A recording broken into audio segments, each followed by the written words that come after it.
association en date l'expulsion d'une dizaine de locataires d'un pavillon suroccupé, dont plusieurs en situation irrégulière.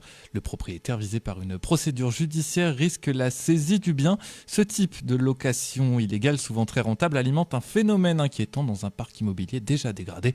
Pour lutter contre ces abus, la ville impose un permis de louer et un permis de diviser, des outils pour repérer les dérives. Mais selon les autorités, c'est aussi grâce au signalement des riverains que ces situations sont révélées. À Vauréal, la rentrée se fait dans le chaos pour les élèves du lycée Camille Claudel. Depuis un mois, c'est un véritable chantier. Emploi du temps erroné, spécialité absente, options oubliées. Certains lycéens ont même dû suivre des cours hors de leur filière. Ce lundi, tout change une nouvelle fois. Nouveaux horaires, nouveaux profs et parfois de nouvelles classes. Une source de stress énorme à l'approche du bac. L'origine, un problème de saisie des données selon l'Académie de Versailles. Les élèves, eux, espèrent enfin tourner la page. Un événement pour sensibiliser au cancer du sein dans la bonne humeur. Bonsoir Sophie Hoffman. Bonsoir. Fondatrice et pas présidente comme la dernière fois de l'association My Boob Story à Saint-Ouen-l'Aumône, qui porte le nom du podcast que vous avez réalisé sur votre cancer du sein. Dans votre association, on fait de la prévention, toujours un petit peu avec un ton festif. C'est important pour vous ? Ouais, je pense que en fait c'est un sujet qui est assez difficile, qu'on n'a pas envie de voir. Voilà, on veut pas entendre parler du cancer, on veut pas le voir, et pourtant il est là. Donc c'est important aussi de mobiliser et de sensibiliser, et pourquoi pas le faire de façon festive. Alors on n'invente rien, hein. C'est vrai qu'il y a déjà des courses qui sont organisées, donc des choses un petit peu joyeuses. On dit Octobre rose. Alors souvent quand on a été touché, on se dit il n'y a rien de rose en fait dans le cancer du sein, ça on est bien d'accord. Mais c'est vrai que d'avoir une approche un petit peu joyeuse, colorée, festive, ça permet d'attirer plus de public et d'en profiter pour informer et sensibiliser sur la maladie. Du coup, ça donne un événement le samedi 11 octobre de 14 à 18h devant l'Imprévu à Saint-Ouen-l'Aumône. Un événement dont l'affiche est une femme avec des gants de boxe. Oui. C'est un combat permanent pour vous et pour les femmes atteintes du cancer du sein en général. Alors c'est marrant parce que la notion de combat, je pense qu'elle est assez personnelle à chacune. Moi, je sais que je ne l'ai pas tellement vécu comme ça parce que j'ai eu la chance justement d'être dépistée de façon très précoce, puisque en ce qui me concerne, c'était un cancer avec une origine génétique. Donc j'étais régulièrement dépistée en fait par mammographie, échographie, et c'est grâce à ça en fait qu'on a pu découvrir le cancer au tout début de son développement. Donc j'étais plus dans un accompagnement en fait de mon corps et de ce qui se passait à l'intérieur. Après, c'est sûr que quand c'est une maladie qui est prise dans d'autres circonstances ou plus tard, c'est une maladie qui peut aussi récidiver. Donc là, la notion de combat peut être là. Mais je pense que ouais, c'est ce côté combat.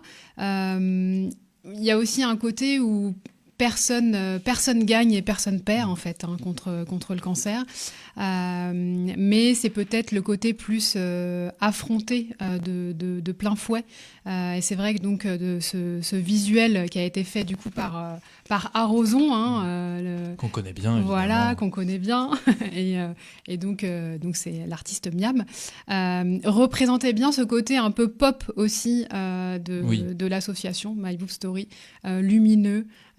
Voilà, une femme avec des yeux aussi qui regardent bien droit devant. Donc je suis très très très heureuse qu'on ait repris ce visuel qui était donc le visuel de la fresque participative de l'année dernière. Et oui, donc c'est la deuxième édition de cet événement dédié à Octobre Rose que vous co-organisez avec la ville de Saint-Ouen-l'Aumône. Un événement donc de sensibilisation, mais aussi une collecte de dons.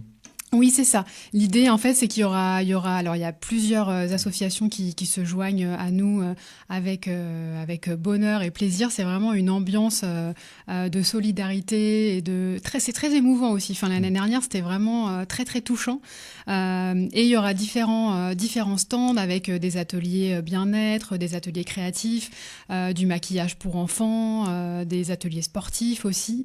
Et l'idée, c'est que c'est sur don libre. Voilà, les gens donnent la participation qu'ils souhaitent, qu'ils peuvent, les ventes de petits rubans, de petits goodies, de choses comme ça. Et donc, c'est récolté pour l'association My Boob Story. Et il y aura une partie qui sera reversée donc, à la Ligue contre le cancer du Val d'Oise, qui sera aussi présente avec nous ce 11 octobre, avec un atelier d'autopalpation mammaire sur un buste, puisque du coup, My Boob Story est désormais partenaire de la Ligue contre le cancer Val d'Oise. Et on est très heureuse d'être de ce partenariat. Donc voilà, donc les dons, voilà, c'est pour notre fonctionnement et pouvoir mettre en place d'autres projets tout au long de l'année à venir.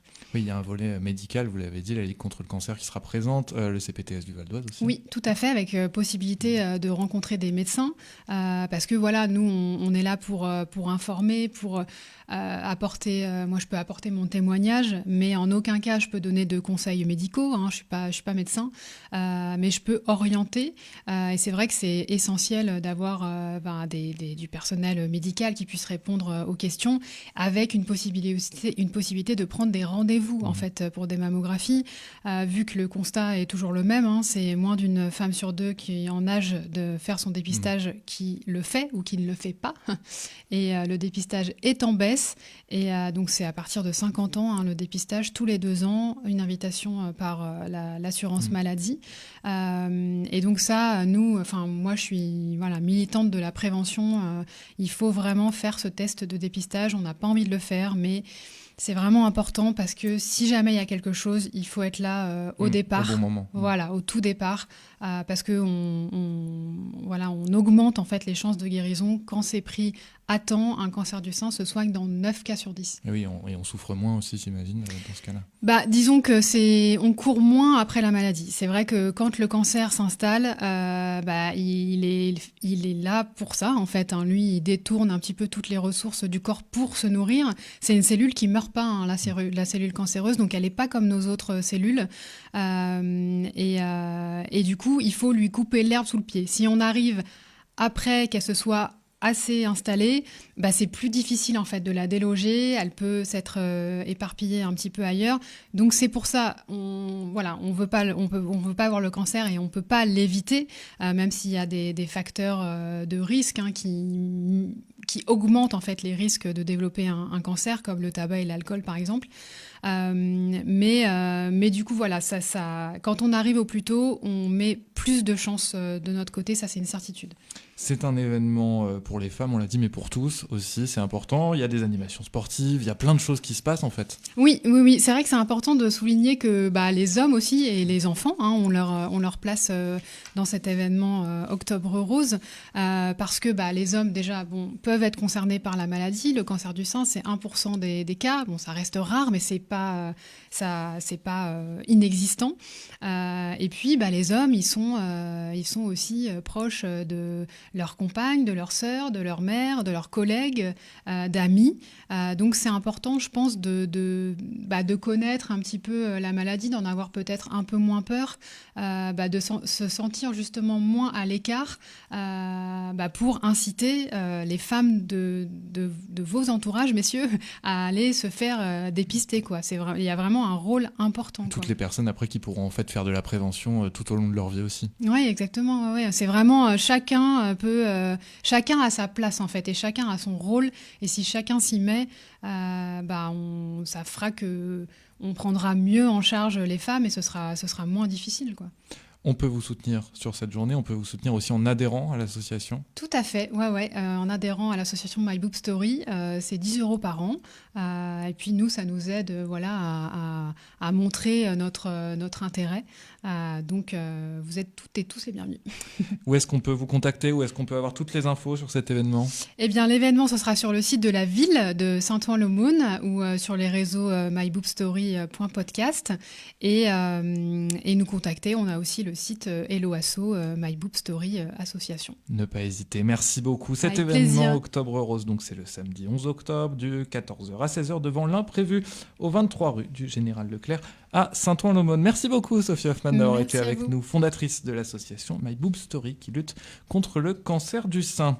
Une plaque funéraire d'un poilu mise en vente aux enchères fait polémique dans le Val d'Oise. Proposée à la vente à partir de 20 €, la plaque d'Albert Quentin, soldat tombé à Verdun en 1916, devait être vendue le 30 septembre à Argenteuil. Mais si la commissaire priseuse assure que la plaque provient d'un héritier direct et qu'elle n'a jamais été mise dans un cimetière, le Conseil des maisons de vente rappelle que la traçabilité de ces objets reste problématique. L'association Le Souvenir Français a porté plainte pour recel le 9 septembre dernier. Bernard Robert est délégué général de l'association pour le Val d'Oise. Au Souvenir Français, il y a un monsieur qui s'appelle monsieur Mennessier, qui est un président de comité de la Somme, qui s'est donné comme mission au niveau national de traquer toutes les ventes illicites sur eBay, dans les hôtels des ventes, des plaques justement funéraires qui sont subtilisées dans les cimetières. Donc c'est inadmissible que ça soit mis en vente. Alors je sais que a priori la plaque a été retirée de la vente déjà. Donc on va la récupérer et on va aller la remettre en place. Voilà. C'est inadmissible d'aller supprimer ces plaques-là. Surtout pour les mettre en vente. Mais c'est la même chose pour les drapeaux, c'est la même chose. Moi j'ai déjà récupéré des drapeaux qui étaient mis en vente sur eBay, etc. ou dans les hôtels des ventes, notamment à Enghien-les-Bains. Il a fallu que je me fâche. Il y en a une centaine par an, au moins. Oui. Comme il y a aussi les palmes en bronze qui sont volées dans les cimetières, etc., etc. La mémoire des gens ne doit pas s'effacer. C'est des combattants comme ça morts pour la France. C'est pas normal. C'est notre ADN, c'est de faire en sorte que la mémoire des gens qui sont morts pour la France ne s'efface jamais. Voilà. Donc on leur doit ça. C'est tout simple, c'est le devoir de mémoire.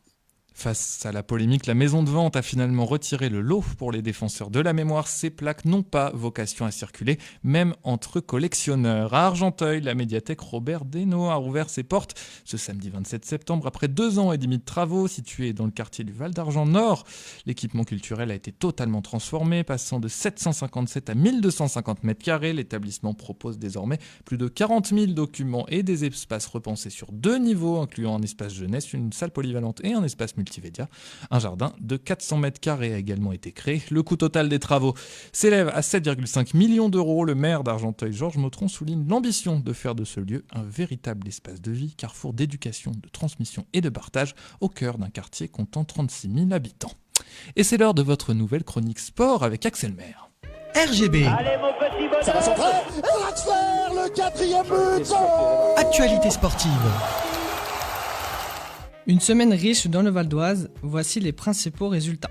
On commence avec le hockey sur glace. Les Jokers de Cergy-Pontoise se sont inclinés 4-1 contre l'équipe de Rouen. Leur prochain match sera mardi 30 septembre à 20h30 contre Nice à domicile.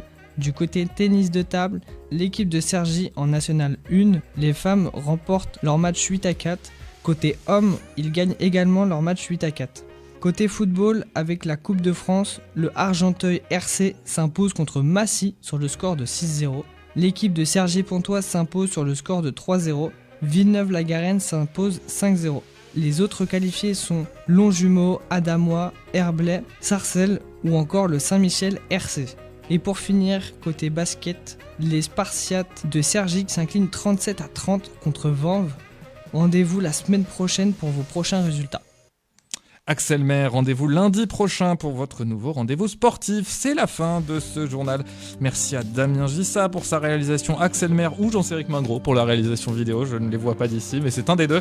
On se retrouve dès demain sur RGB 99.2, sur radio-rgb.net, sur toutes les plateformes de podcast, en streaming sur Facebook. Et tout ça. Et puis je vous dis à demain sur RGB. Je laisse la parole à Damien pour la programmation.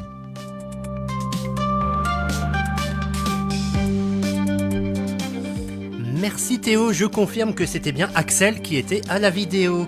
Côté programmation, eh bien ce soir on va parler foot, cinéma et il y aura de la musique sur RGB. Puisqu'à 19h, le 100% football amateur vous donne rendez-vous sur l'antenne. Farid Rouas et ses consultants reçoivent Anis El Ashfreti, joueur de Châteauroux, et Jordan Bory, coach de Chatou, club de Régional 1. À 21h, toute l'actualité du grand et du petit écran est dans Monsieur Cinéma versus Mister Série. Votre soirée ensuite continuera en musique avec Technotique de 22h à 1h ainsi que la rediffusion de Vabzacom, votre émission reggae du vendredi soir 20h-22h. Eh bien la rediffusion sera de 1h à 3h. Très bonne soirée sur RGB, que ce soit sur le 99.2 FM, en streaming et avec tous nos podcasts sur radio-rgb.net ainsi que sur vos applications pour mobile, les radios associatives et Radio Player.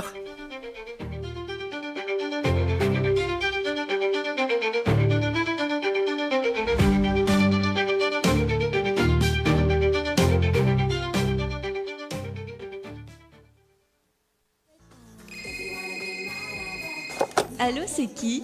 Salut Sydney. Oh mon Dieu, mais qui êtes-vous? Quelle est ta radio locale préférée, Sydney? RGB, bien sûr. 99.2 FM, votre radio locale. Et sur www.radio-rgb.net. J'ai 82 ans et j'ai besoin d'une aide à domicile. Où m'adresser? J'ai de ma mère.